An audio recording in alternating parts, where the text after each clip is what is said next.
Hey, ladies and gentlemen, how are you? I'm doing my first video on this subject here. There's a Portal Half-Life film confirmed, and this is actually my first time hearing about this. But it sounds like IGN is kind of having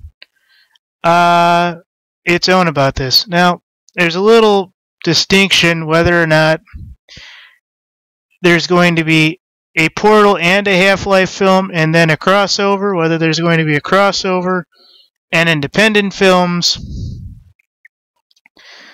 But both are said to be confirmed, and multiple films seem to be up and running, or at least will be running in the series. It'll be very interesting to see these two clash.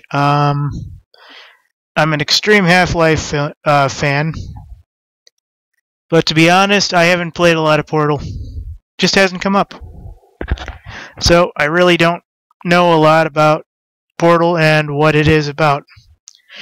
But from what I've played, you start off in some research lab and you do a bunch of puzzles involving shooting the portal gun and solving problems as to why you're in these weird predicaments.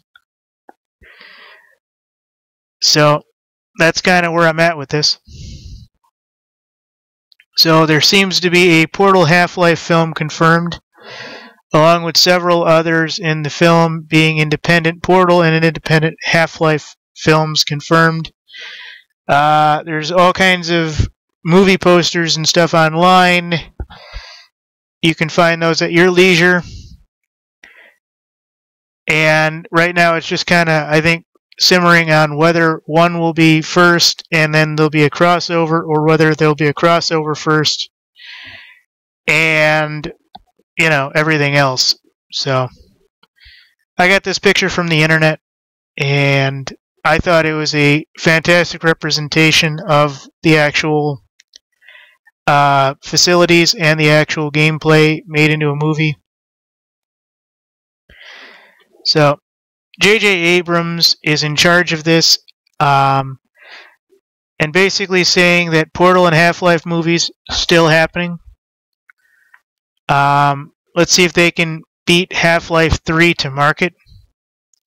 Movies based on Portal and Half-Life are still in the works, according to J.J. Abrams. An interview recently released by 10 Clover Lane, which Abrams produced, the Star Wars director was asked to update his joint venture or joint project with Valve. Valve being the studio that works both Half-Life and Portal. Not yet, but they're in development, he answered. And we've got writers, and we're working on both of those stories. But nothing would be an exciting update, so it is seriously good to know about this. At the time, Abrams and Gabe Newell expressed their desire to partner up to create games and films, the most notable movies being Portal and Half-Life. So this looks amazing, and unfortunately there is no live-action trailers yet, but it does look like this is going to actually work and work out well. So besides the words, folks, I don't have a lot for you. This is coming from IGN. As always, it'll be in the sources. So you'll be able to look at this and get what you need from it. But this looks like it is happening. It looks like there will be multiple films in the series. I don't know whether or not there'll be a crossover first or independent films introducing them into the movie world or the movie reality, and then basically doing a crossover afterward. But it would make sense to almost always do the crossover first and then do independent films. But I'm not in charge of that, so again, ladies and gentlemen, it's all up to them. Thank you.